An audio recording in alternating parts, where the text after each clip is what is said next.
ஓம் சாந்தி 5/11/2025 बाप दादा मधुबन। मीठे बच्चे, ये सारी दुनिया रोगियों की बड़ी हॉस्पिटल है। பாபா आए हैं सारी दुनिया को निरोगी बनाने। இனிமையான குழந்தைகளே, இந்த முழு உலகும் நோயாளிகளின் மிகப்பெரிய மருத்துவமனை.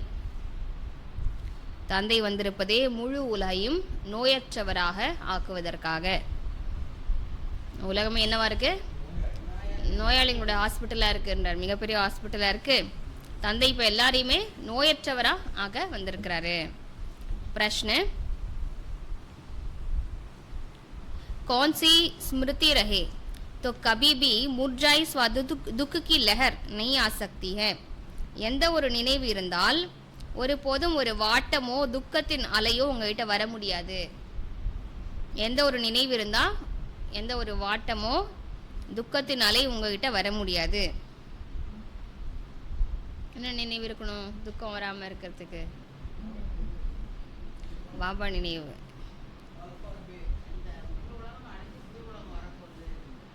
இந்த பழைய உலகம். अभी हम इस पुरानी दुनिया पुराने शरीर को छोड़ घर में जाएंगे, फिर नई दुनिया में पुनर्जन्म लेंगे. இப்போ இந்த பழைய உலகம் பழைய உடலை விட்டுட்டு நம்ம வீட்டுக்கு போக போகிறோம். அதுக்கப்புறம் புதிய உலகத்தில் வந்து மறுபிறவி எடுப்போம். இல்லை, இதெல்லாம் இன்னும் கொஞ்ச நாள் தான். இந்த பழைய உலகத்தையே விட்டுட்டு இந்த பழைய உடலை விட்டுட்டு நான் வீட்டுக்கு போக போகிறேன். அதுக்கப்புறம் புது உலகத்தில் வந்து நான் பிறவி எடுப்பேன். हम अभी राजयोग सीख रहे हैं राजय में जाने के लिए. நான் ராஜ்யத்திற்கு போவதற்காக ராஜயோகம் கத்துட்டு இருக்கிறேன். बाप अब बच्चों के लिए रूहानी राजस्थान स्थापन कर रहे हैं. यही स्मृति रहे तो दुख की लहर नहीं आ सकती. தந்தை குழந்தைகளாகி நமக்காக ஆன்மீக ராஜ்யத்தை படைச்சிட்டு இருக்கிறாரு. ஆன்மீக ராஜஸ்தானம் ஏன் நம்மள கேபிட்டல் சிட்டியை பாபா ரெடி பண்ணிட்டு இருக்கிறார். அப்போ இந்த நினைவு இருந்தால் துக்கத்துடைய அலை கூட நம்ம கிட்ட வர முடியாது. இல்லை, இப்போ இருக்கலாம், பிரச்சனைகள் இருக்கலாம்ல, கர்ம கணக்கு முடிஞ்சிட்டு இருக்குது, முடிஞ்சு போட்டோம், இன்னும் கொஞ்ச காலம்தான். இதுக்கப்புறம் நமக்காக பாபா தயார் பண்ணிட்டு இருக்கக்கூடிய இந்த சொர்க்கத்துக்கு நாம் போக போகிறோம். இந்த பழைய உலகம் பழைய உடம்பு இது எல்லாமே தொல்லையை கொடுக்குது தான். நோய் வருது, ஏதாவது பிரச்சனை வருது தான், பரவாயில்ல, இதெல்லாம் கொஞ்ச காலம்தான். நம்ம வீட்டுக்கு போக போகிறோம், அப்புறம் ஸ்வர்க ராஜ்யத்துக்கு போக போகிறோம். இது நினைவு இருந்தால் துக்கத்தோட அலை கூட உங்ககிட்ட வர முடியாது அப்படின்னு சொல்கிறார். கீத், தும் ஹி ஹோ மாதா பிதா தும் ஹி ஹோ, தாயும் நீயே தந்தையும் நீயே அப்படின்னு பாடல். ओम शांति। गीत कोई तुम बच्चों के लिए नहीं है, नए नए को समझाने के लिए है. பாபா சிலர் இது ரெகுலராக படிக்கக்கூடிய குழந்தைகளுக்காக இல்லை, புது புது குழந்தைங்களுக்கு புரிய வைக்கிறதுக்காக பாட்டு போடுறோம் அப்படின்னு சொல்றார்.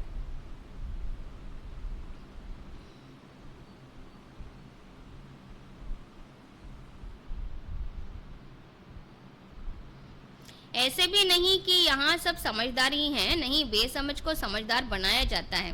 அதுக்காக இங்க எல்லாரும் நல்லா புரிஞ்சுக்கிட்டாங்க அப்படின்னும் இல்லை, கொஞ்சம் கொஞ்சமா புரிஞ்சுக்கிட்டே இருக்கிறாங்க. बच्चे समझते हैं हम कितने बेसमझ बन गए थे, अब बाप हमको समझदार बनाते हैं. முன்னால நாம கூட புரிஞ்சுக்காம தானே இருந்துட்டோம், புரிஞ்சுக்காம ஆயிட்டோம். யார் அப்படி ஆக்குனது? ராவணன். விகாரங்களுக்கு வசப்பட்டு புத்தி மழுங்கி போயிருந்தது, தேக உணர்வுல மாட்டிட்டு இருந்தோம். இப்போ தந்தை நம்மள புத்திசாலி ஆக்கிட்டு இருக்கிறார். जैसे स्कूल में पढ़कर बच्चे कितना समझदार बन जाते हैं, हर एक अपनी अपनी समझ से बैरिस्टर इंजीनियर आदि बनते हैं. எப்படி ஸ்கூல்ல படிக்கிறாங்க, படிச்சு நல்லா புத்திசாலி ஆயிடுறாங்கல்ல, தான் என்ன படிச்சாங்களோ அதை பொறுத்து வக்கீல் ஆகுறாங்க, इंजीनियर ஆகுறாங்க. ये तो आत्मा को समझदार बनाना है, पढ़ती भी आत्मा है शरीर द्वारा. இப்போ ஆத்மா வந்து நல்ல புத்திசாலி ஆகணும். படிக்கிறது கூட யாரு? ஆத்மா படிக்குதா உடம்பு படிக்குதா? आत्मा தான் உடல் மூலமா படிக்குது. परंतु बाहर में जो भी शिक्षा मिलती है वो है अल्पकाल के लिए शरीर निर्वाहार्थ. மற்றபடி வெளி உலகத்தில் கிடைக்கிற படிப்பு எல்லாமே குறுகிய காலத்துக்காக தான், शरीर निर्वाहத்துக்காக தான்.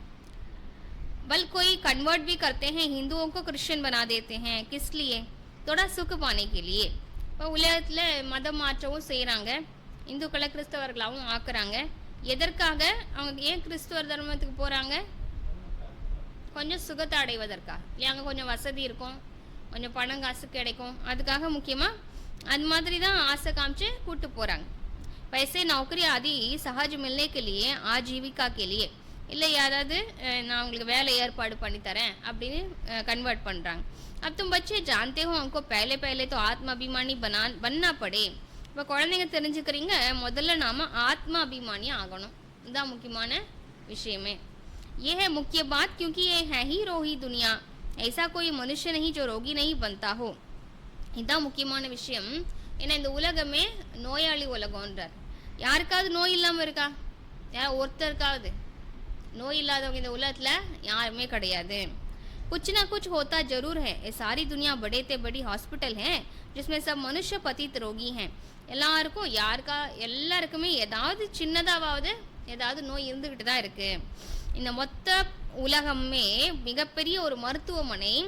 இங்க எல்லா மனுஷங்களும் பதித்தமானவர்களா ரோகிகளா இருக்கிறாங்க. சரீர நோயும் எல்லாருக்கும் இருக்கு இல்லையா? யாருக்கும் நோய் வராமையா இருக்கு? சரீர நோய் கண்டிப்பா வரும். விகாரங்கள் நோய் பிடிச்சதுனால்தான் சரீரத்துலேயும் நோய் வருது. பாபா சிலர் எல்லாருமே பத்தித்தமாக ரோகியாக தான் இருக்கிறாங்க. ஆத்மா பத்தித்தமாக இருக்குது, உடம்புல நோய் வந்துக்கிட்டு தான் இருக்குது. आयु भी बहुत कम होती है, अचानक मृत्यु को पा लेते हैं. ஆயுளும் குறைஞ்சு போய் தான் இருக்குது, திடீர்னு மரணம் வந்துடுது. யாருக்கா கேரண்டி இருக்கா இவ்வளோ வருஷம் வாழ்வோம் அப்படின்னு? யாருக்குமே இல்லை. கால் के चंबे में आ जाते हैं. காலனுடைய பிடியில தான் எல்லாரும் மாட்டிட்டு இருக்கிறாங்கன்னு சொல்றாரு. ये भी तुम बच्चे जानते हो, तुम बच्चे सिर्फ भारत को ही नहीं सारे विश्व की सर्विस करते हो गुप्त रीति. இதெல்லாம் குழந்தைங்க நீங்கள் தெரிஞ்சிருக்கிறீங்க. நீங்கள் வெறும் பாரதத்துக்கு மட்டுமல்ல முழு உலகத்திற்குமே மறைமுகமாக நீங்கள் சர்வீஸ் பண்ணிட்டு இருக்கிறீங்க. மூல் பாத் है कि बाप को कोई नहीं जानते.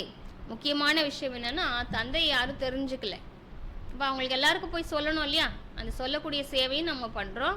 இன்னொன்று நம்மளை மனசின் மூலமாக நல்ல வைப்ரேஷனால சேவை பண்ணுறோம். मनुष्य होकर और पारलौकिक बाप को नहीं जानते, उनसे प्यार नहीं रखते. பாபா சிலர் மனுஷனாக இருக்கிறாங்க. மனுஷனுக்கு தானே 6 அறிவு இருக்குது, பகுத்தறிவு இருக்குது, நல்ல உணர்வுகள் இருக்குது, எல்லாத்தையும் புரிஞ்சுக்க முடியும்.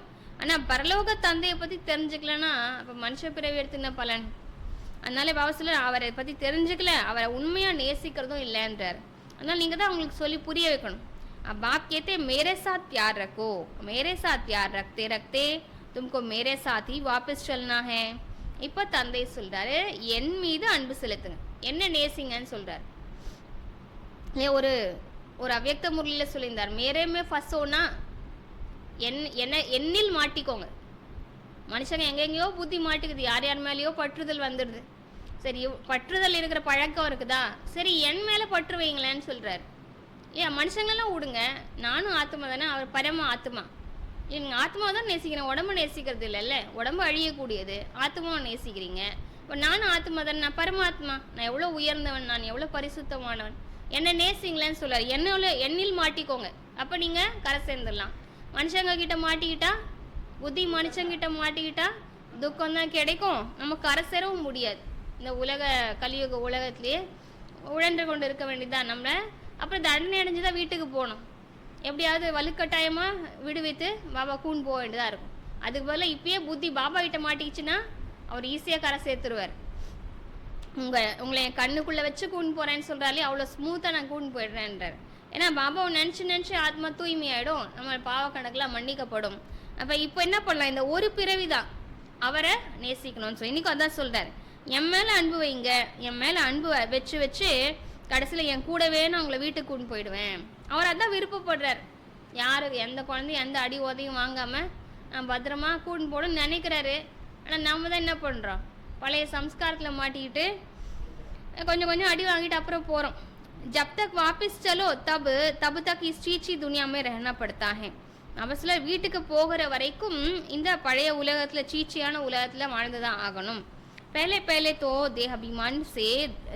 देहाभिमानी से देही अभिमानी बनो, तब तुम धारणा कर सकते हो और बाप को याद कर सकते हो.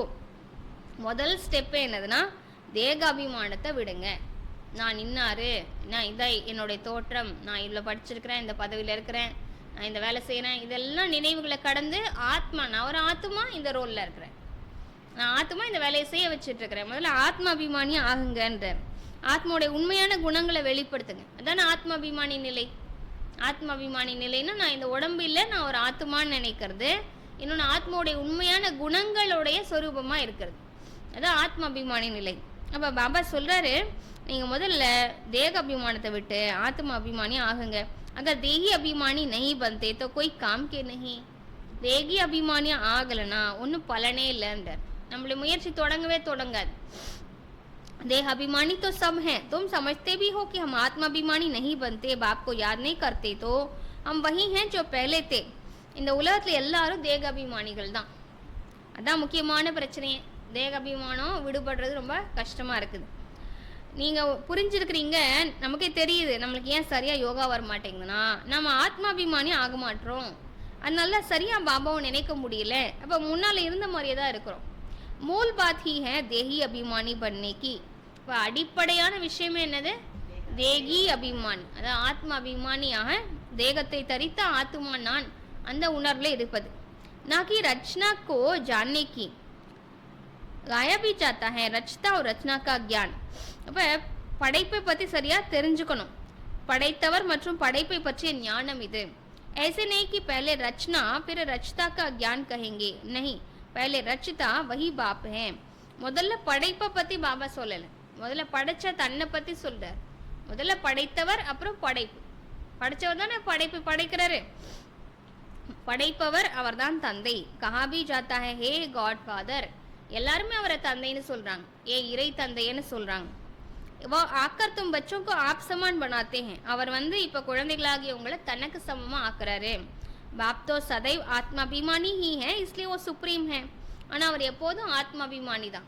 शिव बाबा எப்போவுமே ஆத்மாபிமானி தான், அதனால தான் சுப்ரீமாக இருக்கார். बाप कहते हैं मैं तो आत्माभिमानी हूँ, जिसमें प्रवेश किया है उनको भी आत्माभिमानी बनाता हूँ. தந்தை சொல்றார், நான் ஆத்மாபிமானியாக தான் இருக்கிறேன், நான் யாருக்குள்ள பிரவேசமாக இருக்கனோ அவரையும் ஆத்மாபிமானி ஆக்குறேன். இல்லையா? பிரம்மா பாபாவுக்கு சகாஷ் கொடுத்து முதல்ல அவரை தான் மாற்றினார்.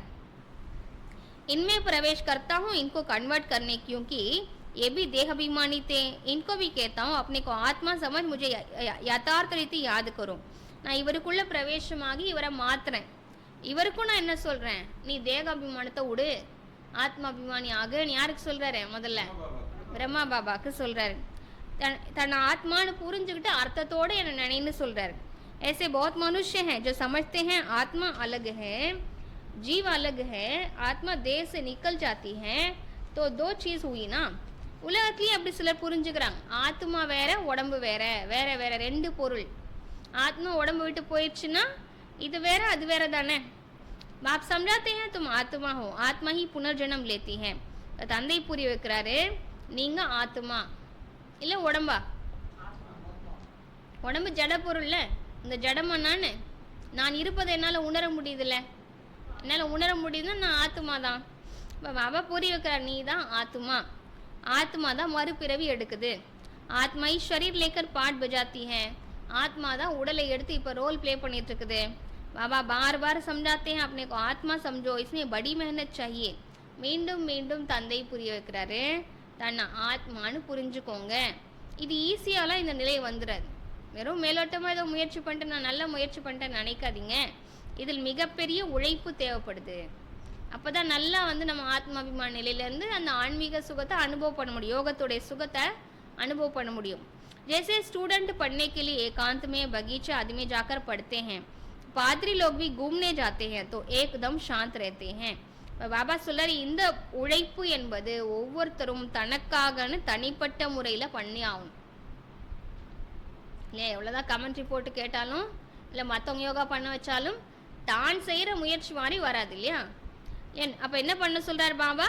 மாணவர்கள் எப்படி வந்து தனிமையில் போய் உட்காந்து படிக்கிறாங்களே, நல்லா படிக்கணுன்ற ஆர்வம் இருக்க ஸ்டூடெண்ட்ஸ் என்ன பண்ணுறாங்க, தனியாக போய் உட்காந்து எப்படியாவது நான் இந்த சப்ஜெக்டை நல்லா படிக்கணும், ஏன்னா நான் உயர்ந்த பதவி அடையணும், நான் ஐஏஎஸ் ஆக போகிறேன், நான் இந்த மாதிரி பெரிய பதவிக்கு போக போகிறேன் அப்படி நினைக்கிறவங்க என்ன பண்ணுறாங்க, தனக்குன்னு நேரத்தை எடுத்துக்கிட்டு உழைக்கிறாங்க. அதுபோல் பாபா சொல்கிறாரு, நீங்கள் தனிமையில் போய் உட்காருங்க. உங்களுக்கு என்ன குறை இருக்குது, என்ன பலவீனம் இருக்குது, எது உங்களை சரியாக யோகா பண்ண விட மாட்டேங்க, அதை முதல்ல சரி பண்ணுங்கன்னு சொல்கிறார். இந்த தோட்டத்தில் போங்க, எப்படி மாணவர்கள் தோட்டத்தில் போய் உட்காந்து படிக்கிறாங்க இல்லையா, செல்ஃப் ஸ்டடி பண்ணணும், அந்த மாதிரி பண்ணுங்கன்னு சொல்கிறார். பாதிரி லோக் அதை பாருங்கள், பாதிரியார்கள் கூட பாருங்கள், தனிமையில் போய் சாந்தியாக போய் வாக்கிங் போகிறாங்களாம், மொல்லமாக நடந்து போகிறாங்களாம். அந்த மாதிரி குழந்தைங்க என்ன பண்ணுங்க, தனக்குன்னு முயற்சி பண்ணுங்கன்னு சொல்கிறார். वो कोई आत्माभिमानी नहीं रहते, क्राइस्ट की याद में रहते हैं. ஆனா பாதிரியார்கள் வந்து ஆத்மாபிமானியா இருக்கிறது இல்லை. ஏன்னா அவங்களுக்கு அதை பத்தி சரியா தெரியாது. ஆனா கிறிஸ்துவோட நினைவுல இருக்கிறாங்க. அவங்களுக்கு கிறிஸ்து மீது அன்பு, கிறிஸ்துவோட நினைவுல இருக்கிறாங்க. घर में रहकर भी याद तो कर सकते हैं, परंतु खास एकांत में जाते हैं क्राइस्ट को याद करने और कोई तरफ देखते भी नहीं. வீட்டில் இருந்துக்கிட்டே கூட கிறிஸ்துவ நினைக்கலாம்ல. ஆனாலும் தனக்குன்னு நேரம் ஒதுக்கி என்ன பண்ணுறாங்க, தனிமையை தேடி போகிறாங்க. வேற எந்த டிஸ்டர்பன்ஸும் இருக்கக்கூடாது அப்படின்னு தனிமையில் போகிறாங்க. யாரையும் பார்க்க கூட மாட்டாங்களாம். ஏதோ ஒரு பார்க்குக்கு போகிறாங்க அப்படின்னா அவங்க பாட்டுன்னு மொல்லமாக அந்த ரோசரியை உருட்டிக்கிட்டே நடந்து போவாங்களாம். இங்கே யார் வராங்க, அங்கே யார் போகிறாங்க, எதுவுமே வந்து பார்க்க மாட்டாங்களாம். பாருங்க, அவங்களே அவ்வளோ கவனம் வச்சுக்கிறாங்கன்னு சொல்கிறாரு பாபா. जो अच्छे अच्छे होते हैं समझते हैं हम क्राइस्ट को याद करते करते उनके पास चले जाएंगे. அதுல யார் நல்ல நல்ல இல்லையா, எல்லாருமே அப்படி இல்லை, யார் நல்ல நல்ல அந்த மாதிரி பாதிரியார்கள் இருக்கிறாங்களோ நான் கிறிஸ்துவோட நினைவுலேயே சரீரம் விட்டு அவர்கிட்ட போயிடுவேன் அப்படின்னு நினைக்கிறாங்க. அதுக்காக அப்படி பயிற்சி பண்ணுறாங்க. கிரைஸ்ட் ஹெவன் மே बैठा है हम भी हेवन में चले जाएंगे. அவங்க என்ன நினைக்கிறாங்க, கிறிஸ்து வந்து சொர்க்கத்தில் இருக்கிறாரு, நானும் அவர்கிட்ட போக போகிறேன் அப்படின்னு நினைக்கிறாங்க. ஏன்னா அவங்க என்ன நினைக்கிறாங்க, மேலே சொர்க்கம் இருக்குது அப்படின்னு நினைக்கிறாங்க. ये भी समझते हैं क्राइस्ट हेवनली गॉड फादर के पास गया हम भी याद करते करते उनके पास जाएंगे. சொர்க்கத்தின் இறை தந்தையிடம் கிறிஸ்து போயிருக்காரு, நாம அவரை நினைச்சா நாமளும் அவர்கிட்ட போயிடலாம் அப்படின்னு நினைக்கிறாங்க. सब क्रिश्चियन उस एक के बच्चे ठहरे, उसमें कुछ ज्ञान ठीक है लेकिन क्राइस्ट की आत्मा तो ऊपर गई ही नहीं. கிறிஸ்தவர்கள் எல்லாரும் கிறிஸ்துவுடைய குழந்தை, ஏன் அவர் தானே தர்ம பிதா, அப்போ கிறிஸ்துவோட குழந்தை. அந்த கிறிஸ்தவர்களுடைய ஞானத்தில் கூட சில விஷயங்கள் சரியாக இருக்குன்றார். அவங்க கூட சில விஷயம் சரியாக சொல்கிறாங்க இல்லையா, அன்பு கருணை இதெல்லாம் அவங்க சொல்கிறாங்க. இன்னொன்று அவங்க சொன்னாங்க, பாரதம் வந்து 3000 வருடங்களுக்கு முன்னால் சொர்க்கமாக இருந்தது, இதெல்லாம் சொல்கிறாங்க இல்லையா. காட் ஃபாதர் அப்படின்னு இறைவனை சொல்கிறார், இறைவன் ஒளியாக இருக்கிறாரு, எல்லாமே அவங்க இதுலேயும் இருக்குது. பாபா சொல்கிறாரு அவங்களுடைய ஞானம் கொஞ்சம் சரியாக இருக்குது, लेकिन क्राइस्ट की आत्मा तो ऊपर गई ही नहीं. ஆனால் கிறிஸ்துவோட ஆத்மா மேலே போயிடுச்சுன்னு நினைக்கிறாங்க இல்லையா, அதுதான் தப்பு அப்படின்னு சொல்கிறாரு. கிரைஸ்ட் நாம் तो शरीर का है जिसको फांसी पर चढ़ाया. கிறிஸ்து என்ற பெயர் உடம்புக்கு தானே அப்போ வச்சுருக்குறாங்க. அவரை வந்து தூக்கில் போட்டாங்க, அதாவது அந்த கிராஸில் போட்டுட்டாங்க இல்லையா, கிராஸில் ஏற்றிட்டாங்கல்ல, அந்த சிலுவையில் அரைஞ்சிட்டாங்க. आत्मा तो फांसी पर नहीं चढ़ती है. अब क्राइस्ट की आत्मा गॉड फादर के पास गई, ये कहना भी रॉन्ग हो जाता है. ஆத்மா ஒன்றும் பண்ண முடியாது, ஆத்மா ஒன்றும் அழியலை.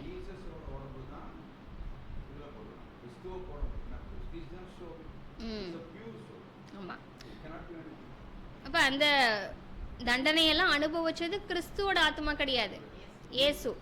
இயேசுன்ற அவர் ஏற்கனவே இருக்கக்கூடிய அந்த மனிதர்.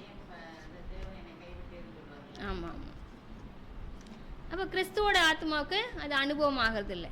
பாபா சொல்கிறாரு கிறிஸ்துவோட ஆத்மா இறை தந்தையிடம் போயிடுச்சுன்னு சொல்கிறாங்க. அப்படி சொல்வதும் தவறு.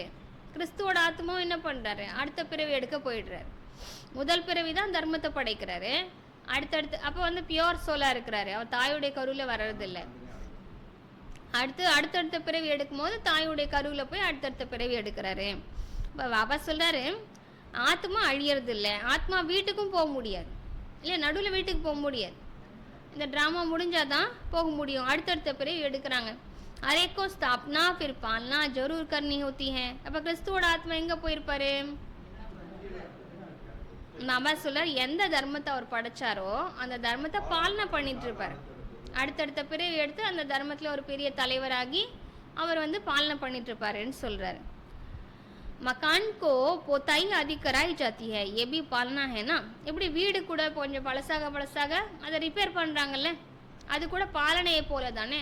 அதே போல் தர்மம் எந்த தர்மத்தை அவர் படைச்சாரோ அடுத்தடுத்த அதை அந்த மதத்தில் ஒரு நல்ல ஒரு தலைவராக இருந்து அதை பாலனை பண்ணுவார், ரிப்பேர் பண்ணுவாருன்னு சொல்கிறார். अब बेहद के बाप को तुम याद करो, ये नॉलेज बेहद के बाप के सिवाय कोई दे ना सके. இப்போ நீங்கள் யாரை நினைக்கணும், இவ்வளோ காலம் இந்த தர்ம பிதாக்கள் மகாத்மாக்கள் தேவாத்மாக்கள்னு யாரையும் நினைச்சோம், இப்போ யாரை நினைக்கணும், ஏன்னா இறைவனை பற்றி நமக்கு சரியாக தெரியாது. இப்போ எல்லைக்கு அப்பாற்பட்ட தந்தை தெரியும், அதனால் அவரை தான் நினைக்கணும். இந்த ஞானம் எல்லைக்கு அப்பாற்பட்ட தந்தையை தவிர வேறு யாருமே கொடுக்க முடியாது. अपना ही कल्याण करना है, रोगी से निरोगी बनना है. தனக்குத்தான் நன்மை செஞ்சுக்கணும். நோயாளியாக இருக்கிற நாம நோயற்றவராக ஆகணும். தனக்கு உண்மையில் தான் தானே நன்மை செஞ்சுக்க முடியும். உலகத்தில் கூட சொல்லுவாங்களே தீதும் நன்றும் பிறர் தர வாரா. நமக்கு நல்லதா இருக்கட்டும் கெட்டதா இருக்கட்டும் நாமளே தான் செஞ்சுக்கிறோமே தவிர மற்றவங்க வழிகாட்ட முடியும். பகவானே கூட அவர் வழி தான் காட்ட முடியும். அவரை நினைவு செஞ்சால் நமக்கு நிறைய சக்தி கொடுப்பாரு. ஆனால் அவரை நினைக்க வேண்டியது யாரு? நான் தான். அவர் சொல்கிற வழிப்படி நடக்க வேண்டியது யாரு? நான் தான். அப்போ எனக்கு நன்மையோ தீமையோ யார் பண்ணிக்கிறது? நான் மட்டுமே தான், வேறு யாருமே கிடையாது. பாபா சொல்ல அப்னாய் கல்யாண் கர்னா, தனக்கு தான் தான் நன்மை செஞ்சுக்கணும். ரோகி சே நிரோகி பண்ணா ஹே, நோயாளியாக இருக்கிற நாம நோயற்றவர் ஆகணும். இல்லை நோயாளியாவே இருந்துடலாமா? இருந்துட்டு போகுது அப்படி நினைக்கிறோமா? எவ்வளோ நல்லா இருக்கும் இல்லையா? நோயற்ற உடல் கிடைக்கும். ஒரு சின்ன தலைவலி கோல்டு கூட வராது சத்தியுகம் திரேதாயுகத்தில். எவ்வளோ நல்லா இருக்கும். அதை அனுபவம் பண்ணணும் தானே. ஏ ரோகியோங்கி படி ஹாஸ்பிட்டல் ஹே, இந்த உலகமே பாருங்க மிகப்பெரிய ஒரு நோயாளியோடைய மருத்துவமனை மாதிரி தான் இருக்கு. சாரே விஸ்வ ரோகியோங்கி ஹாஸ்பிட்டல் ஹே, முழு உலகமே நோயாளிகளுடைய மருத்துவமனைன்னு சொல்றார். ரோகி ஜரூர் ஜல்தி மர் ஜாயேங்கே பாப் ஆக்கர் இஸ் சாரே விஸ்வ கோ நிரோகி பனாத்தே ஹே. இப்போ நோயாளி இருக்கிறவங்களுக்கு ஆயுள் கம்மி தானே, சீக்கிரம் இறந்துடுறாங்க. இப்போ தந்தை என்ன பண்ணுறாரு? எல்லாரையும் நோயற்றவர்களாக ஆக்குறாரு. ऐसे नहीं कि यहाँ ही निरोगी बनेंगे, बाप कहते हैं निरोगी होते ही हैं नई दुनिया में. ஆனால் இங்கேயே நோயற்றவர் ஆக முடியாது. ஏன்னா இந்த உலகம் பழசு, இந்த உடலும் பழசு. தமோ பிரதான தத்துவங்களால் உருவாக்கப்பட்ட உடம்பு. இன்னொன்று கர்ம கணக்கு ஏகப்பட்டது இருக்குது, எல்லாத்தையும் முடிச்சாகணும்ல. நோய் கழிஞ்சு போதேன்னு சந்தோஷம்தான் போடணும். பின்னால் பெருசாக தண்டனை அனுபவிக்காம அப்பப்போ கொஞ்சம் கொஞ்சமாக போதா, அப்பா ஒரு சுமை இறங்குச்சு, ரெண்டாவது சுமை இறங்குச்சு, மூணாவது சுமை இறங்குச்சின்னு சந்தோஷப்பட வேண்டியது தான். பாபா சொல்கிறாரு இங்கே நீங்க நிரோகி நோயற்றவர் ஆக முடியாது. புது உலகத்தில் நீங்கள் அப்படி தான் இருப்பீங்க. அந்த உடலுக்கு நோயே வராது. पुरानी दुनिया में निरोगी हो ना सके, ये लक्ष्मी नारायण निरोगी एवर हेल्थी हैं. இந்த பழைய உலகத்தில் நோயற்றவராக இருக்க முடியாது. லக்ஷ்மி நாராயண் நோயற்றவர், எவர் ஹெல்த்தி, இல்லை சதா ஆரோக்கியமானவங்க. வஹா ஆயு பி படி ஹோத்தி ஹை, ரோகி விசேஷ் ஹோத்தே ஹை, அங்கே நீண்ட ஆயுள் இருக்கும். மற்றபடி விகாரிகளுக்கு தான் நோய் வருதுன்னு சொல்கிறார். எப்போ விகாரி ஆகுறாங்களோ அப்போ தான் நோய் வருது. வாய்ஸ்லெஸ் ரோகி நெய் ஹோத்தே, விகாரமற்றவர்களுக்கு நோய் வராது, அவங்களுக்கு ஒரு போதும் நோய் வராது. ஓ ஹி சம்பூர்ண நிர்விகாரி, சத்தியுகம் திரேதாயுகத்தில் எல்லாரும் முற்றிலும் விகாரமற்றவர்களாக இருப்பாங்க. பாப் குத் கேத்தே ஹே இஸ் சமய சாரி விஸ்வ காஸ் பாரத் ரோகி ஹே. தந்தை சொல்கிறார் இப்போ மொத்த உலகமே நோயாளி தான், அதுலேயும் முக்கியமாக எதுவான் இந்த பாரதம் தான் மிகப்பெரிய நோயாளியாக இருக்குதுன்னு சொல்கிறார். तुम बच्चे पहले पहले निरोगी दुनिया में आते हो, निरोगी बनते हो याद की यात्रा से. குழந்தைகளாகிய நீங்கள் முதல்ல நோயற்ற உலகத்துக்கு தான் வந்தீங்க. அந்த நோயற்றவரை எப்படி ஆகணும் நம்ம? நினைவு யாத்திரையெல்லாம் அப்படி ஆக முடியும்னு சொல்கிறார். எப்போ செஞ்சோம் நினைவு யாத்திரை? சங்கமயுகத்தில் செஞ்சோம். சத்தியுகத்தில் போய் செய்ய வேணாம். சங்கமயுகத்தில் நினைவு யாத்திரை செய்து செய்து அதனால சத்தியுகத்தில் நமக்கு நோயற்ற உடல் கிடச்சிது. याद से तुम चले जाएंगे अपने स्वीट होम, ये भी एक यात्रा है. இப்போ பாபாவை நினச்சி நினச்சி நீங்கள் வீட்டுக்கு போயிடுவீங்க. எந்த வீட்டுக்கு? பரந்தாம வீட்டுக்கு. இது கூட ஒரு யாத்திரை, ஏன் முக்தியை நோக்கி யாத்திரையில் போயிட்டுருக்குறோம். ஆத்மா கி யாத்ரா ஹே, பாப் பரமாத்மா கே பாஸ் ஜானே கி. இது தந்தையாகிய பரமாத்மாவிடம் செல்வதற்கு ஆத்மாவின் யாத்திரை. யாத்திரை போயிட்டுருக்குறோமா, இல்லை நின்று போயிட்டோமா, இல்லை பின்னால் போயிட்டோமா? சிலர் அப்படி தான் போவாங்க, ஆன்மீக யாத்திரை தீர்த்த யாத்திரை போகிறேன் அப்படின்னு. அங்கே போய் கரடு முரடாக பாதையை நம்மளால முடியாதுப்பா, பேசாமல் திரும்பி வீட்டுக்கு போயிடலாம், அப்படி போயிடுவாங்க. அப்படி போயிடலாமா? கடைசியில் அடி போத வாங்கினாலும் போய் தான் ஆகணும். அதுக்கு பதில் மூலமாக கொஞ்சம் இப்போவே கஷ்டப்பட்டு நம்ம பழைய சம்ஸ்காரத்தை விடுறது கஷ்டமாக தான் இருக்கும், ஒரே யுத்தமாக இருக்கும், தேக அபிமானத்தை விடுறது கஷ்டமாக இருக்கும். பரவாயில்ல கஷ்டப்படுங்கன்றார் பாபா. கொஞ்சம் தனிமையில் போய் உட்காந்து உழைங்க, தனக்காக உழைங்க. பலன் வேணும்னா உழைச்சி தானே அவனும் சும்மா கிடைக்காது. உழைங்க, இப்போவே கொஞ்சம் கொஞ்சமாக கஷ்டப்பட்டு அப்புறமா கம்மி தண்டனையோடு போகலாம், இல்லைன்னா பெருசாக தண்டனை வாங்கிட்டு போகணும். அதனால் பாபா சொல்ல இது ஒரு யாத்திரை. இந்த யாத்திரையில் நீங்கள் போயிட்டுருக்கிறீங்க பரமாத்மா அப்பா கிட்ட போகிறதுக்கான யாத்திரை. ஹே ஸ்பிரிச்சுவல் யாத்ரா, இதுதான் உண்மையில் ஆன்மீக யாத்திரை. ஏன் அக்ஷர் கோய் சமஜ் நஹீ சகேங்கே, தும் பி நம்பர்வார் ஜான்தே ஹோ பரந்து பூல் ஜாத்தே ஹோ. இந்த வார்த்தையை யாரும் சரியாக புரிஞ்சுக்கல. ஆன்மீக யாத்திரைன்னு கோயிலுக்கு போகிறாங்க. ஆனால் பாபா சொல்ல நீங்கள் தான் புரிஞ்சிருக்கிறீங்க, ஆனால் நீங்களும் கூட வரிசைக்கிரமாக தான் புரிஞ்சிருக்கிறீங்கன்னு சொல்கிறார்.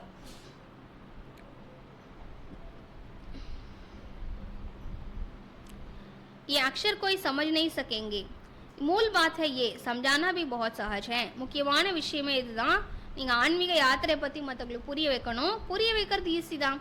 परंतु समझाए वो जो खुद भी रूहानी यात्रा पर हो. ஆனா யார் தான் வந்து ஆன்மீக யாத்திரையில் இருப்பாங்களோ அவங்க தான் மற்றவங்களுக்கு கூட இந்த ஆன்மீக யாத்திரையை பற்றி நல்லா புரிய வைக்க முடியும். खुद होगा नहीं दूसरे को बताएंगे तो तीर नहीं लगेगा. தான் நினைவு செய்யாமல் மற்றவங்களுக்கு சொன்னால் அவங்களுக்கு அந்த ஞான அம்பு தைக்கிறது இல்லை. सच्चाई का जौहर चाहिए. हम बाबा को इतना याद करते हैं जो बस உண்மையினுடைய அந்த கூர்மை இருக்கணும்னு சொல்கிறார். உண்மையாக நான் முயற்சி பண்ணேன்னா நான் சொல்கிற ஞானத்தில் அந்த சக்தி இருக்கும். தந்தையே நான் நினைவு செய்கிறேன், இவ்வளோ நினைவு செய்கிறேன்னு நீங்கள் மற்றவங்க சொல்லணும். स्त्री पति को कितना याद करती है वो है ये है पतियों का पति, बापों का बाप, गुरुओं का गुरु. பொதுவாக உலகத்தில் ஒரு மனைவி வந்து கணவனை எவ்வளோ நினைக்கிறாங்க இல்லையா? திருமணம்னு ஒன்று ஆகிட்டதுக்கப்புறம் என்ன பண்ணுறாங்க? தன்னுடைய வீடு வாசலையே விட்டுட்டு வந்துடுறாங்க இல்லையா? கணவனையே கண்கண்ட தெய்வம்னு வந்துடுறாங்க, அவருக்காகவே வாழறாங்க. அப்புறம் குழந்தைங்க எவ்வளோ பேர், எவ்வளோ உறவுகள் அதிகமாகிடுது, எல்லாரையும் பார்த்துக்கிறாங்க. அது மாதிரி பாபா சொல்கிறாரு, இவர் யார்? இவர் கணவர்களுக்கெல்லாம் கணவன், தந்தைகளுக்கெல்லாம் தந்தை, அப்புறம் குருவுக்கெல்லாம் குரு. அப்போ இவர் எவ்வளோ நினைக்கணும் இல்லையா? இந்த மனுஷங்கள்லாம் இன்றைக்கி இருக்கிறாங்க, நாளைக்கு போயிடுறாங்க, யாரும் கடைசி வரைக்கும் கூட வர்றதில்லை. ஆனால் பாபா தான் நம்மளை கரை சேர்க்க முடியும். இப்போ அப்படிப்பட்ட பாபாவை எவ்வளோ நினைக்கணும். குரு லோக் பி உஸ் பாப் को याद करते हैं. சரி, குருமார்கள் கூட யாரை நினைக்கிறாங்க? அவரை தானே நினைக்கிறாங்க. கிரைஸ்ட் பி பாப் को याद करते थे. கிறிஸ்து கூட யாரை நினைச்சார்? அவர் எப்படி மேலே நோக்கி தான் கை பரலோகத்தில் இருக்கும் பரமபித்தான்னு சொல்கிறாரு. பின்னால் வந்தவங்க தான் அவரை கடவுளாக்கிட்டாங்க. ஆனால் அவர் சொன்னது என்னது? அவர் மேலே இருக்கிறாரு பரமபித்தான்னு அவர் தெளிவாக தான் சொல்லிட்டு போயிருக்கிறாரு. परंतु उनको कोई जानते नहीं हैं. ஆனால் அந்த பரமபித்தாவை யாரும் சரியாக தெரிஞ்சுக்கல. பாப் ஜப் ஆயே தப் ஆக்கர் अपनी पहचान देवे. பாபா சொல்லாரு, நானே வந்தாதான் என்னை பற்றி நீங்கள் தெரிஞ்சுக்க முடியும். தந்தை எப்போ வராரோ அப்போ தான் தன்னை பற்றி சரியான அறிமுகத்தை சொல்லுவார். ஏன்னா அவரை யாருமே கண்ணால் பார்க்க முடியாது. அவர் எப்போ இந்த உலக நாடகத்தில் வரணும்னு இருக்குதோ அப்போ தான் வந்து சொல்லுவார், நடுவில் வந்து சொல்ல மாட்டார். பாரத்வாசியும் कोई बाप का पता नहीं है तो औरों को कहाँ से मिल सकता. இந்த பாரதவாசிகளுக்கே தந்தையை பற்றி தெரியாது, ஏன்னா அவருடைய அவதார பூமி இது. ஆனால் இங்கே இருக்கவங்களுக்கே அவரை பற்றி சரியாக தெரியாது. காலங்காலமாக சிவனை வழிபடுறாங்க, ஆனால் சிவன் ஏதோ சங்கரன் நினச்சிட்டாங்க. சிவன் ஒளியாக இருக்கிறாரு, அவருக்கு உடம்பு இல்லைன்னு புரிஞ்சுக்கல, அவங்களுக்கு தெரியல, மறந்து போயிட்டாங்க. பக்தியின் தொடக்கத்தில் வேணால் ஞாபகம் இருந்திருக்கும், அதனால தான் சிவலிங்கம் வச்சு வழிபட்டாங்க. போக போக மறந்துடுறாங்க, ஏதேதோ கதையை உள்ளே கொண்டு வந்துடுறாங்க, அதனால் எல்லாத்தையும் குழப்பிக்கிறாங்க. அதான் பாபா சொல்கிறாரு, பாரதவாசிகளுக்கே தந்தையை பற்றி தெரியாது, அப்போ மற்றவங்க எப்படி தெரிஞ்சுக்க முடியும்? பாவம். विलायत से भी यहाँ आते हैं योग सीखने के लिए. समझते हैं प्राचीन योग भगवान ने सिखाया. வெளிநாட்டிலேருந்து இங்கே வராங்க, யோகத்தை கற்றுக்கணும், ராஜயோகம் கற்றுக்கணும்னு வராங்க. ஏன்னா பகவான் பழமையான ராஜயோகத்தை இங்கே கற்றுக் கொடுத்தாருன்னு அவங்க தெரிஞ்சுக்கிறாங்க இல்லையா? கீதையில் இருக்கு இல்லையா, நான் உங்களுக்கு ராஜயோகம் கற்பித்து ராஜாக்கெல்லாம் ராஜா அவங்கள ஆக்குறேன், அப்போ இங்கே ராஜயோகம் கிடைக்கும்னு வராங்க. यह है भावना. बाप समझाते हैं सच्चा सच्चा योग तो मैं ही कलप कलप आकर सिखलाता हूँ एक ही बार. அது ஒரு பாவனையாக அவங்க வராங்க. ஆனால் கற்றுக்கிறதெல்லாம் ஹட்டயோகம் தான். சாது சன்னியாசிகள் ஹட்டயோகம் தானே கற்றுக் கொடுப்பாங்க. தந்தை புரிய வைக்கிறாரு, உண்மையிலும் உண்மையான யோகத்தை ஒவ்வொரு கல்பத்திலும் ஒரு முறை நான் வந்து தான் கற்பிக்கிறேன். வேறு யாரும் இது கற்றுக் கொடுக்க முடியாது. நம்ம பண்ணுறது தான் கரெக்ட் மெடிடேஷன். உலகத்தில் நிறைய விஷுவலைசேஷன் சொல்லித்தராங்க, ஆனால் காடு எங்கே இருக்கார் எப்படி இருக்காருன்னு தெரிஞ்சுக்காமல் எங்கே காட் கிட்டன்னு சக்தி எடுக்கிறது.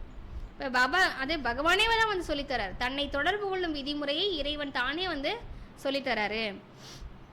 வந்து கூட ஒரு பெருமிதம் இருக்கணும் இல்லையா? இறைவனை கரெக்டாக நினைவு செய்து அவரை தொடர்பு கொள்ளும் விதிமுறை நமக்கு தான் தெரியும்.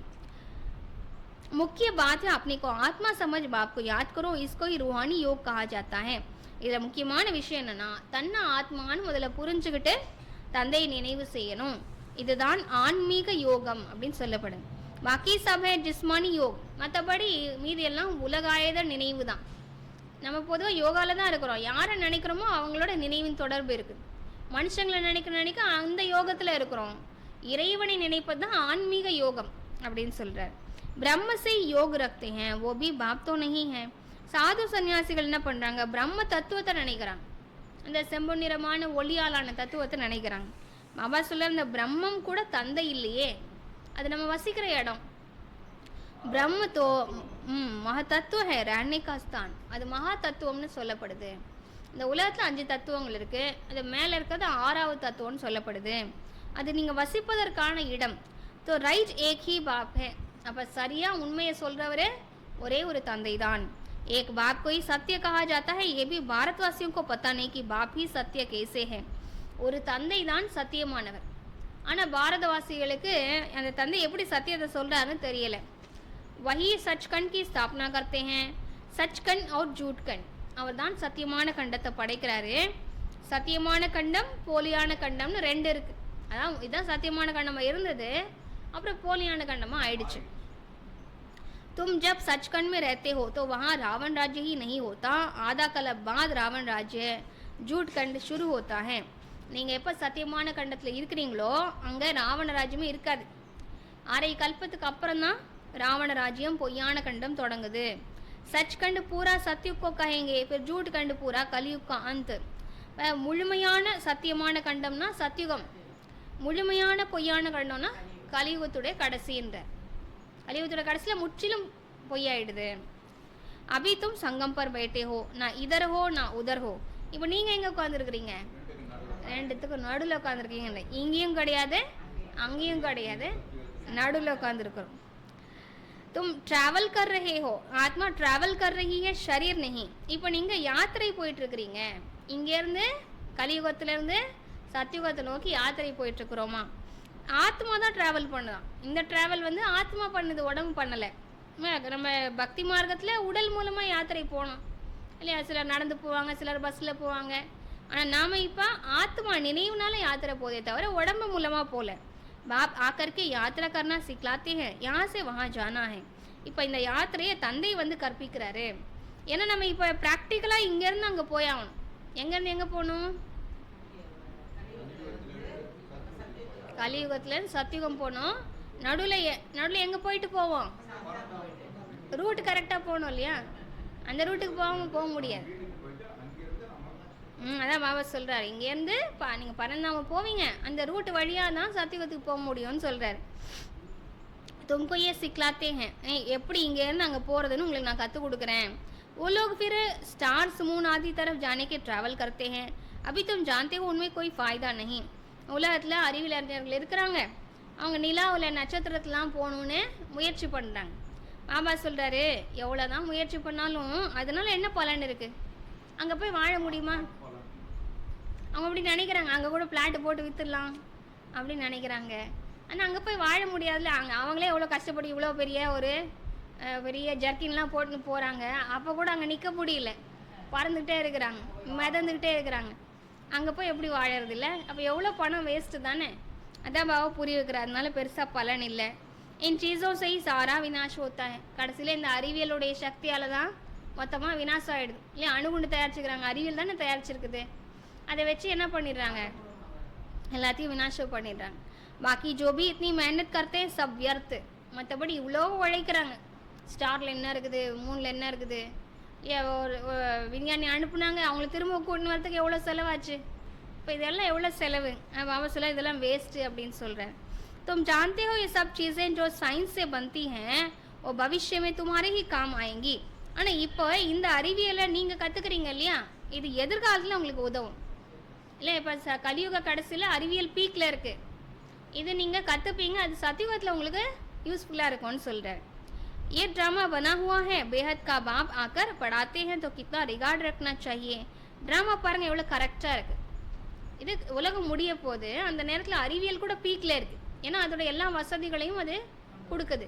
அதை நாம் இப்போ கற்றுக்குறோம். யாரெல்லாம் பிகேஎஸ் அறிவியல் அறிஞர்களுக்கு அவங்க கற்றுக்குறாங்க. அது அவங்களுக்கு சத்தியுகத்தில் யூஸ் ஆகுது. ஏன்னா சத்தியுகத்தின் தேவதைகளுக்கு அவ்வளோ வசதிகள் கொடுக்கணும் இல்லையா? இயற்கை கொடுக்குது. அது ட்ராமா எவ்வளோ கரெக்டாக இருக்குது பாருங்கன்னு சொல்கிறார் பாபா. இதுதான் இப்படி உருவாக்கப்பட்டிருக்க நாடகம். இது எல்லைக்கு அப்பாற்பட்ட தந்தை வந்து நமக்கு படிப்பிக்கிறாரு. இப்போ நம்ம அவருக்கு எவ்வளோ மதிப்பு கொடுக்கணும். யாராவது சொல்லி தருவாங்களா? இப்படி எவ்வளோ யாருமே உலகத்தில் ஃபீஸ் வாங்காமல் எந்த படிப்பு சொல்லித்தரதில்ல. அதுவும் சொர்க்கத்தையே கொடுக்கக்கூடிய படிப்பை ஒரு பைசா கூட வாங்காமல் சொல்லித்தராருன்னா அவருக்கு எவ்வளோ மரியாதை கொடுக்கணும். படிப்பு மேலேயும் மரியாதை இருக்கணும். टीचर का वैसे भी बहुत रिगार्ड रखते हैं. टीचर फरमान करते हैं अच्छी रीति पढ़कर पास हो जाओ. பொதுவாக உலகத்துலேயே கூட ஆசிரியருக்கு எவ்வளோ மரியாதை கொடுக்குறாங்க இல்லையா? இப்போ ஆசிரியர் இப்போ என்ன கட்டளை சொல்கிறார் அப்படின்னா, குழந்தைங்கள நல்லா படித்து நல்ல மார்க்கோட பாஸ் ஆகுங்க. அகர் ஃபர்மான் கோ நெய் மான்தே தோ நா பாஸ் ஹோ ஜாயேங்கே. ஆசிரியர் சொல்லும் இந்த கட்டளையை கேட்கலன்னா பாஸ் ஆக முடியாதுன்றார். बाबी कहते तुमको पढ़ाते हैं विश्व का मालिक बनाने, ये लक्ष्मी नारायण मालिक है.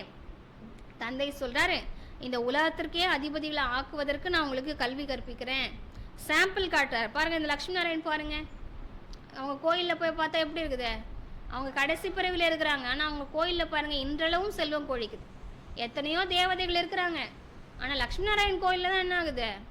அவ்வளோ பணம் கொழிக்குது, அவ்வளோ ஆடை ஆபரணங்கள், செல்வ செழிப்பு. ஏன் அப்படி?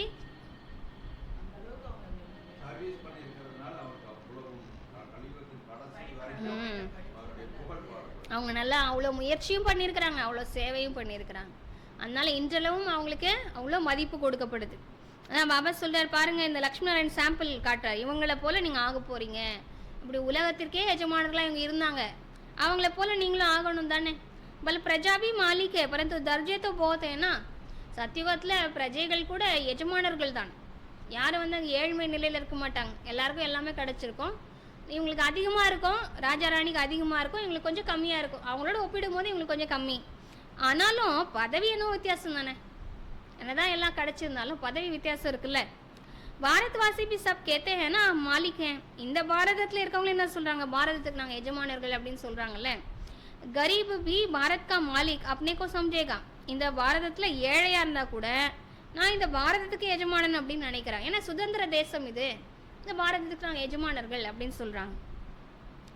பரந்து ராஜா ஒரு உண்மை ஃபர்க் கித்னா ஹே. ஆனால் பெரிய பதவியில் இருக்கவங்களுக்கும் சாதாரணமாக இருக்கவங்களுக்கும் எவ்வளோ வித்தியாசம் இருக்குது. நாலேஜ் சே மர்த்தபே கா ஃபர்க் ஹோ ஜாத்தா ஹே. இப்போ சத்தியுகத்தில் கூட பெரிய பதவி அடையணும்னா அதற்கு என்ன ஆதாரம் என்ன? எப்படி பெரிய பதவி அடையலாம்? மாவசில் ஞானம். எந்த அளவுக்கு ஞானத்தை நல்லா நீங்கள் ஸ்டடி பண்ணுவீங்களோ அந்தளவுக்கு தானவே யோகாவும் நல்லா பண்ணுவோம், சேவாவும் நல்லா பண்ணுவோம், குணங்களையும் நல்லா தாரணை பண்ணுவோம். அப்போ பதவியினுடைய வித்தியாசம் இப்படி தான் ஏற்படுது. नॉलेज में भी होशियारी चाहिए, पवित्रता भी जरूर है, तो हेल्थ वेल्थ भी चाहिए. ஞானத்தை நல்லா புத்திசாலித்தனமாக புரிஞ்சுக்கணுன்றார். கூடவே தூய்மை தன்மையும் நல்லா இருக்கணும், ஹெல்த் வெல்த்தும் இருக்கணும். ஸ்வர்கமே சப் ஹேனா, இது எல்லாமே ஸ்வர்கத்தில் இருக்கும். आप एम ऑब्जेक्ट समझाते हैं दुनिया में और कोई की बुद्धि में ये एम ऑब्जेक्ट होगी नहीं. தந்தை லட்சியம் குறிக்கோளை பற்றி புரிய வைக்கிறாரு. மற்றபடி உலகத்தில் யாருடைய புத்தியிலுமே லட்சியம் குறிக்கோள் இல்லை. तो फट से कहेंगे हम ये बनते हैं, सारे विश्व में हमारी राजधानी होगी. உங்கள் வீட்டு லட்சியம் என்னன்னு கேட்டால் என்ன சொல்லுவோம்? உடனே சொல்லிவிடுவோம், நாங்கள் தேவதையாக போகிறோம் அப்படின்னு சொல்லிவிடுவோம். மற்றபடி உலகத்தில் யாருக்குமே எப்படி லட்சியம் இல்லை. இந்த முழு உலகத்துலேயுமே நம்மளுடைய ராஜ்யம் வரப்போகுது. ये तो अपनी पंचायती राज्य हैं, पहले थे डबल ताजदारी, फिर एक ताजदारी, अभी 9 ताज. இப்போ நடக்கிறது பஞ்சாயத்து ராஜ்யம்ன்றார். அதாவது இது பிரஜா ராஜ்யம். இங்கே ராஜான்னு யாருமே உண்மையில் கிடையாது. ஒரு கட்சி ஆட்சிக்கு வருது, அது 5 வருஷம் தான். அந்த 5 வருஷம் கூட கேரண்டி கிடையாது. நான் பாபா சொல்லார், முதல்ல ஆரம்பத்தில் இருந்தது இரட்டை கிரீடதாரிகளின் ராஜ்யம் சத்தியுகம் திரேதாயுகத்தில். அதுக்கப்புறம் துவாபரயுகத்தில் ஒரு கிரீடம் மறைஞ்சு போகுது, ஏன்னா தூய்மையினுடைய சக்தி போயிடுது. அதனால் ஒற்றை கிரீடதாரிகள் துவாபரயுகத்தில் இருந்தாங்க. கலியுகம் வர வர ஒரு கிரீடமும் காணும், எல்லாம் இருக்கிற கிரீடம் எல்லாமே போயிடுச்சு. பாபா சொல்கிறார், இங்கே ராஜானே யாரும் கிடையாது, இங்கே பிரஜைகள் மீது செய்யும் ஆட்சி. இப்போ बाबा ने मुरली में कहा था ये भी चित्र हो, डबल सिर ताज राजाओं के आगे सिंगल ताज वाले माथा झुकाते हैं. பாபா முரளியில் சொல்லியிருந்தாரா, நீங்கள் இப்படி ஒரு சித்திரம் வரைங்க, இரட்டை கிரீடதாரிகளுக்கு முன்னால் ஒற்றை கிரீடதானிகள் தலை வணங்குறாங்க. அவங்களும் ராஜா தான், இவங்களும் ராஜா தான், ஆனால் தலை வணங்குறாங்க. अभी बाप कहते हैं मैं तुमको राजाओं का राजा डबल सिर ताज बनाता हूँ. அதனால தான் பாபா சொல்கிறாரு, இந்த ராஜாவே உங்களை தலை வணங்குவாங்க, ஒற்றை கிரீடதாரி உங்களை தலை வணங்குவாங்க. அப்படி உங்களை நான் ராஜாக்கெல்லாம் ராஜாவா இரட்டை கிரீடதாரியாக ஆக்குறேன். Traffic control.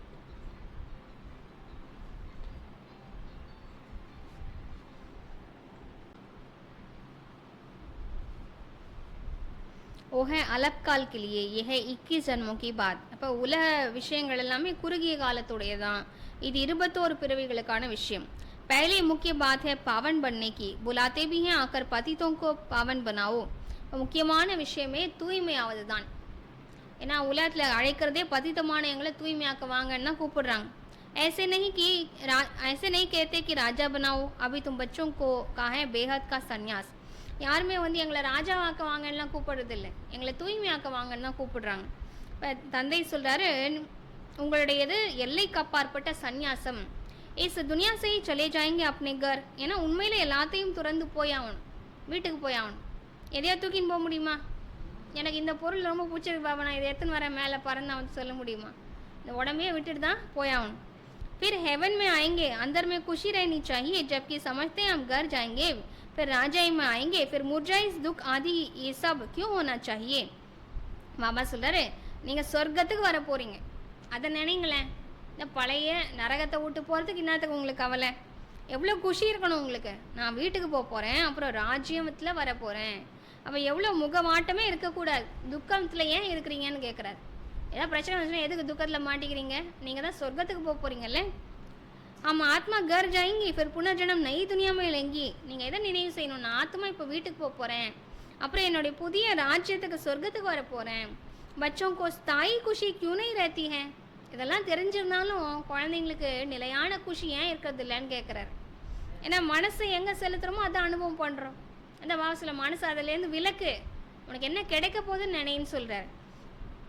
மாயா கா ஆப்போசிஷன் बहुत है इसलिए खुशी कम हो जाती है. பாபாவுக்கு தெரியுது இந்த மாயா ரொம்ப தொல்லை பண்ணுது, அதனால குழந்தைங்க குஷி குறைஞ்சி போகுது. पतित पावन खुद कहते हैं मुझे याद करो तो तुम्हारे जन्म जन्मांतर के पाप भस्म हो जाएंगे. இப்போ பதித்த பாவனர் தானே வந்து சொல்கிறாரு, என்னை நினைவு செஞ்சீங்கன்னா உங்களுடைய ஜென்ம ஜென்மங்களுடைய பாவங்கள் பஸ்மம் ஆகிடும். तुम स्वदर्शन चक्रधारी बनते हो, जानते हो फिर हम अपने राजस्थान में चले जाएंगे. நீங்கள் இப்போ சுதர்சன சக்கரதாரியில் ஆறீங்க, நீங்கள் நல்லா தெரிஞ்சிருக்கிறீங்க, நாம் நம்மளுடைய ராஜ்யத்துக்கு போக போகிறோம். यहाँ भिन्न भिन्न प्रकार के राजे हुए हैं, अब फिर रूहानी राजस्थान बनना है. இங்கே இந்த உலகத்தில் பலவிதமான ராஜாக்கள் இவ்வளோ காலம் இருந்தாங்க, இப்போ ஆன்மீக ராஜ்யத்தை தந்தை படைக்கிறார் இல்லையா. சத்தியுகம் திரேதாயுகம் என்னவா? ஆன்மீகமான ராஜ்யம். ஏன்னா அங்கே எல்லாரும் ஆத்ம உணர்வில் இருப்பாங்க. ஆன்மீகமான ராஜஸ்தானம் அப்படின்னு சொல்கிறார். स्वर्ग के मालिक बन जाएंगे. क्रिश्चियन लोग हेवन का अर्थ नहीं समझते हैं. நீங்கள் சொர்க்கத்தின் எஜமானர்களாக ஆக போகிறீங்க. கிறிஸ்தவர்கள் சொர்க்கத்தை பற்றி சொல்கிறாங்களே தவிர சொர்க்கம்னா என்னன்னே அவங்களுக்கு அர்த்தம் தெரியாது. वो मुक्तिधाम को हेवन कह देते हैं, ऐसे नहीं कि हेवनली गॉड फादर कोई हेवन में रहते हैं. அவங்க மேலே இருக்குது சொர்க்க ராஜ்யம்னு நினைக்கிறாங்க. முக்திதாமம் தான் மேலே இருக்குது, அவங்க முக்திதாமத்தை சொர்க்கன்றாங்க. ஏன்னா சொர்க்க ராஜ்யத்தில் இறை தந்தை இருக்காரு அப்படின்னு அவங்க சொல்கிறாங்க. பாபா சொல்றாரு, சொர்க்கத்தில் ஒன்றும் இறைவன் இல்லை. ஒத்தோ रहते ही शांति धाम में. அவர் எங்கே இருக்கிறாரு? சாந்தி தாமத்தில் வசிக்கிறாரு. अभी तुम पुरुषार्थ करते हो पैराडाइज में जाने के लिए. அந்த சொர்க்கத்துக்கு पैराडाइஸ்க்கு போகிறதுக்கு நீங்கள் தான் முயற்சி பண்ணுறீங்க. ये फ़र्क बताना है, गॉड फादर है मुक्तिधाम में रहने वाला. இந்த வித்தியாசத்தை உங்களுக்கு புரிய வைங்கன்றார். இறை தந்தை முக்திதாமத்தில் வசிக்கிறாருன்னு புரிய வைங்க. हेवन नई दुनिया को कहा जाता है. स्वर्गम என்பது புதிய உலகை சொல்லப்படுது. ஃபாதர் ही आकर पैराडाइज स्थापन करते हैं. அந்த இறை தந்தை வந்து தான் पैराडाइஸை உருவாக்குறாரு. तुम जिसको शांतिधाम कहते हो उनको वो लोग हेवन समझते हैं. நீங்கள் எதை சாந்திதாமன்னு சொல்கிறீங்களோ அவங்க அதை சொர்க்கம்னு நினைக்கிறாங்கன்றார் பாபா. ये सब समझने की बातें हैं. சிந்திச்சு பார்த்தா புரிஞ்சுக்கலாம். ஏன் சொர்க்கத்துலேயே சொர்க்கமாக மேலே இருக்குது, பரந்தாமம் தான் மேலே இருக்குது, இந்த உலகம் தான் சொர்க்கமாக இருந்தது. बाप कहते हैं नॉलेज तो बहुत सहज है, यह पवित्र बनने की नॉलेज, मुक्ति जीवन मुक्ति में जाने की नॉलेज तो बाप ही देते हैं.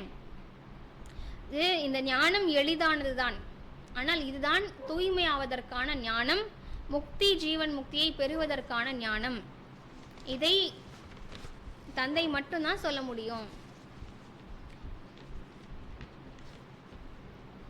जब किसको फांसी दी जाती है तो अंदर में यही रहता है, हम भगवान पास जाते हैं. फांसी देने वाले भी कहते हैं गॉड को याद करो. யாருக்கோ தண்டனை கிடைக்குது, தூக்கு தண்டனை கிடைக்குது, தூக்கில் போடுறவங்க போது தூக்கில் போடப்படுறவரும் என்ன நினைக்கிறாரா, நான் இப்போ பகவான்கிட்ட போகிறேன். குற்றவாளின்னு நினைக்கிறாரு. சரி எனக்கு தூக்கு தண்டனை கிடைக்குது, நான் பகவான்கிட்ட போகிறேன். அந்த தூக்கில் இடுபவரும் சொல்லுவாராம், இறைவனை நினச்சிக்கோ அப்படின்னு சொல்லுவாங்களாம். காட்கோ ஜான்தே தோனோ நஹி ஹை. ஆனால் ரெண்டு பேருக்குமே காடை பற்றி தெரியாது. उनको तो उस समय मित्र संबंधी आदि जाकर याद पड़ते हैं. அவர் இறைவனை நினைக்கணும்னு நினைக்கிறாரு, ஆனால் நண்பர்கள் உறவினோட நினைவு தானாகவே வருது. ஏன்னா வாழற காலத்தில் யாரை நினச்சிருப்பாங்களோ இறக்கும் போது அவங்கள நினைவு தான் அதிகமாக வரும். गायन भी है अंतकाल स्त्री सिमरे, कोई ना कोई याद जरूर रहता है. சீக்கிய மதத்தில் பாடியிருக்கிறாங்க, கடைசி நேரத்தில் மனைவியை நினச்சா அவங்களுடைய அடுத்த பிறகு எப்படி இருக்கும், குழந்தை குட்டிங்களை நினச்சா என்ன, அதாவது பன்னியாக பிறப்பாங்க, கழுதையாக பிறப்பாங்க, இப்படிலாம் எழுதி வச்சுருக்குறாங்க. ஆனால் அப்படி யாரும் பிறக்கிறது இல்லை. ஆனால் அது பற்றுதலோடு சரீரம் விடும்போது அடுத்த பிறகு அதுக்கேற்ற மாதிரி தான் கிடைக்குது. துக்கமான பற்றுதல் நிறைந்த வாழ்க்கை தான் திரும்பவும் கிடைக்குது. அப்போ இந்த பற்றுதல் எவ்வளோ துக்கம் கொடுக்குது இல்லையா, அது தெரியாமல் மனுஷங்க அதையே பிடிச்சிட்டு இருக்கிறாங்க. நம்ம சிலர் யாரோட நினைவாவது வந்துடுது. सतयुग में तो सतयुग में ही मोहित रहते हैं, वहाँ जानते हैं एक काल छोड़ दूसरी ले लेंगे. ஆனால் சத்தியுகத்தில் பற்றுதலோட வாழ்வாங்களா? இன்னார் இறந்துட்டாரேன்னு எல்லாம் அழுவாங்களா?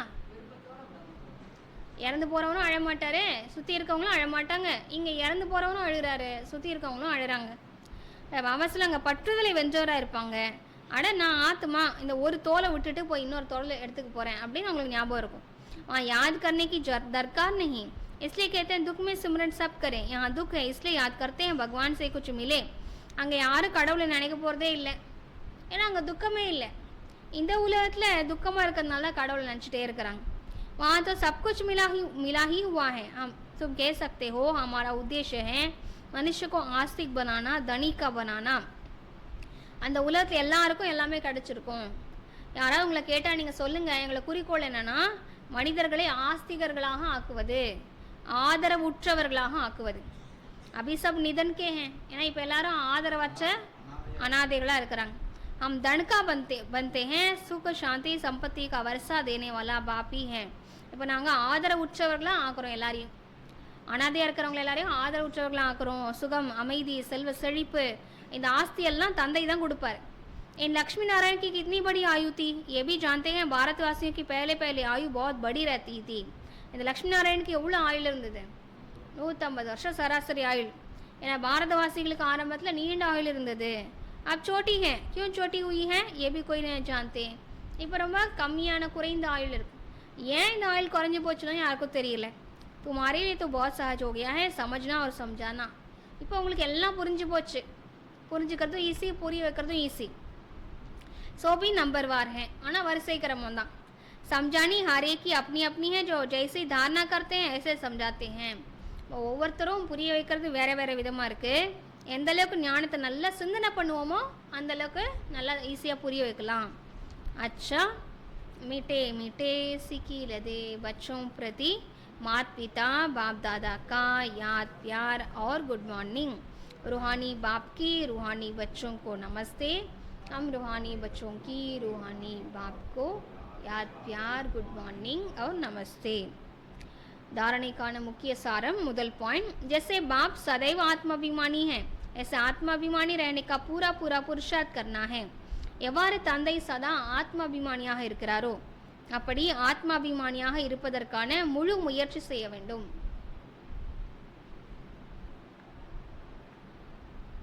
एक बाप को दिल से प्यार करते करते बाप के साथ घर चलना है.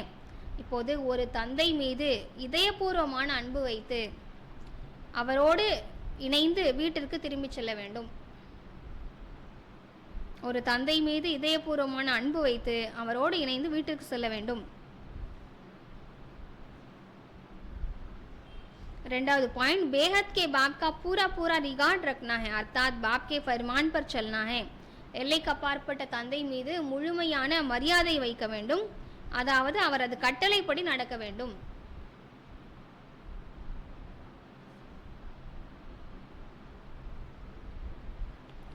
बाप का पहला फरमान है, बच्चे अच्छी रीति पढ़कर पास हो जाओ. इस फरमान को पालन करना है. தந்தையின் முதன்மையான கட்டளை, குழந்தைகளை நன்றாக படித்து நல்ல மதிப்பெண்ணோடு தேர்ச்சி பெறுங்கள்.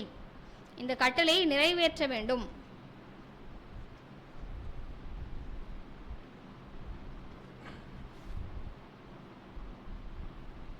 वरदान, शक्तिशाली सेवा द्वारा निर्बल में बल भरने वाले सच्चे सेवादारी भव. சக்தி வாய்ந்த சேவையின்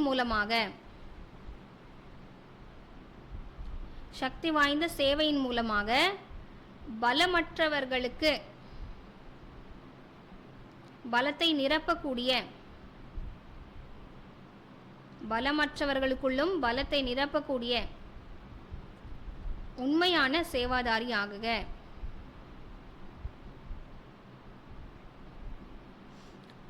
சக்திசாலியான சேவை மூலமாக பலமற்றவர்களுக்குள்ளும் பலத்தை நிரப்பக்கூடிய உண்மையான சேவாதாரி ஆகுக.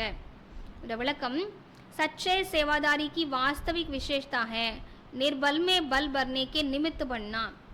உண்மையான சேவாதாரினுடைய வாஸ்தவமான விசேஷத்தன்மை என்ன அப்படின்னா, பலமற்ற ஆத்மாக்களுக்குள்ளும் பலத்தை அவங்க நிரப்பிடுறதுக்கு நிமித்தமாக இருப்பாங்க. सेवा तो सभी करते हैं, लेकिन सफलता में जो अंतर दिखाई देते हैं उसका कारण है सेवा के साधनों में शक्ति की कमी. சேவை நோ எல்லாரும் செய்கிறாங்க தான், ஆனால் வெற்றியில் வித்தியாசம் இருக்குது. அதற்கு என்ன காரணம் அப்படின்னா, சேவையின் சாதனங்களில் சக்தி குறையா இருக்குது, கம்மியான சக்தி இருக்குன்றார். जैसे तलवार में अगर जौहर नहीं तो वो तलवार का काम नहीं करती, ऐसे सेवा के साधनों में यदि याद की शक्ति का जौहर नहीं तो सफलता नहीं, इसलिए शक्तिशाली सेवादारी बनो. அப்போ சொல்ல எப்படி வாளில் கூர்மை இல்லை அப்படின்னா அந்த வாளை வச்சுட்டு என்ன பண்ணுறது, அதே போல் சேவையினுடைய சாதனங்கள் அது நாம தான். சேவையினுடைய சாதனம் யார்? நாம தான். நம்ம ஞானத்தை மற்றவங்களுக்கு சொல்கிறோம். இப்போ பாபா சிலர் உங்களுக்குள்ள நினைவினுடைய சக்திங்கிற கூர்மை இல்லைன்னா அப்போ சரியாக அவங்களுக்கு புரியாதுன்ற வெற்றி அவ்வளோவா கிடைக்கிறது இல்லை. அதனால சக்திசாலி சேவாதாரி ஆகுங்க. நல்லா யோகா பண்ணுங்க. யோகா பண்ணி உங்களை யோகத்தோட அனுபவத்தோடு மற்றவங்களுக்கு சொல்லுங்கன்றார். निर्बल में बल भरकर क्वालिटी वाली आत्माएं निकालो तब कहेंगे सच्चे सेवादारी. பலமற்றவர்களுக்குள்ள பலத்தை நிரப்புங்க. அமைதி இல்லைன்னு வராங்களா, நம்மக்கிட்ட வந்து அந்த அமைதி அனுபவம் ஆகணும். அமைதி இப்படி இருக்கணும் இப்படி இருக்கணும்னு சொல்கிறது மட்டும் இல்லாமல் நம்மக்கிட்ட அந்த அமைதியோட வைப்ரேஷன் அவங்களுக்கு கிடைக்கணும். அந்த வைப்ரேஷனை உருவாக்கி வைக்கணும் சென்டரில். நம்ம அதுக்கு யோகதானம் பண்ணணும். இதான் பாபா இதுதான் உண்மையான சேவைன்னு சொல்கிறார். அப்போ பலமற்ற ஆத்மாக்களுக்குள்ள பலத்தை நிரப்புங்க, குவாலிட்டியான ஆத்மாக்களை உருவாக்குங்க. வெறும் ஞானம் தெரிஞ்சவங்கள உருவாக்குனா பத்தாது, அவங்களும் நல்லா யோகா பண்ண முடியணும், அப்படி நம்ம உருவாக்கணும்னு சொல்கிறார். அப்போ தான் உண்மையான சேவாதாரின்னு சொல்ல முடியும். ஸ்லோகன் हर परिस्थिति को उड़ती कला का साधन समझकर सदा उड़ते रहो. ஒவ்வொரு விதமான சூழ்நிலையும் அல்லது பிரச்சனையும் பறக்கும் கலைக்கான சாதனம் என்று புரிந்து கொண்டு சதா பறந்துக்கிட்டே இருங்க. ஏதாவது பிரச்சனை வந்தால் தான் ஸ்ட்ராங்காக முடியும். இல்லை பிரச்சனை வந்துச்சுன்னா கலங்கக்கூடாது இல்லையா. ஒவ்வொரு பிரச்சனையும் பறக்கும் கலைக்கான சாதனம் என்று நினைத்து சதா பறந்து கொண்டே இருங்கள். அவ்யக்த சமிகை அஷரீரி வ விதேகி ஸ்திதி का अभ्यास बढ़ाओ. अशरीरी மற்றும் விதேகி நிலை பயிற்சியை அதிகரியுங்கள். वैसे अशरीरी होना सहज है, लेकिन जिस समय कोई बात सामने हो, कोई सर्विस के झंझट सामने हो, कोई हलचल में लाने वाली परिस्थितियां हो, ऐसे समय में सोचा और अशरीरी हो जाएं. इसके लिए बहुत समय का अभ्यास चाहिए. பொதுவாக அசரீரி ஆவது ஈஸி தான். அதாவது எல்லாமே நல்லா இருக்குது, சுமூகமான சூழல் இருக்குது. அப்போ நான் உட்காந்து நான் ஒரு அசரீரி ஆத்மான்னு பயிற்சி பண்ணேன்னா அது ஈஸி தான். ஆனால் எப்போ ஏதோ பிரச்சனையான சூழ்நிலை இருக்குது, ஏதோ நிறைய சேவை இருக்குது, இந்த வேலை அந்த வேலை, ஒரே இக்கட்டான ஒரு சூழல், கொந்தளிக்கக்கூடிய சூழ்நிலைகள் இருக்குது, ஒரே பிரச்சனையாக இருக்குது, இன்னார் இப்படி ஆகிட்டாங்க அது இப்படி ஆகிடுச்சு, ஒரே பிரச்சனை, ஒன்று பிஸியான வேலை, இன்னொன்று சொல்ல பல பிரச்சனைகள் இருக்குது. இப்படிப்பட்ட நேரத்திலும் நினச்ச உடனே அசரீரி ஆகிடும். நான் நினச்சேன் அசரீரி ஆகணும்னு நினச்சேன், உடனே அசரீரி ஆகிட்டேன். அப்படி ஆகிறதுக்கு நீண்ட கால பயிற்சி அவசியம்னு சொல்கிறார். சும்மாலாம் ஆகிட முடியாது. ஒரு 4-5 வேலை இருந்தாலே எவ்வளோ மனம் பூத்தி அதுலேயே தான் ஓடிக்கிட்டே இருக்குல்ல. மாமா என்ன சொல்கிறாரு, கடைசியில் அப்படி வருமா, ஒரே பிரச்சனையாக இருக்குமா, வேலையும் நிறைய இருக்குமா, சேவையும் நிறைய இருக்கும்.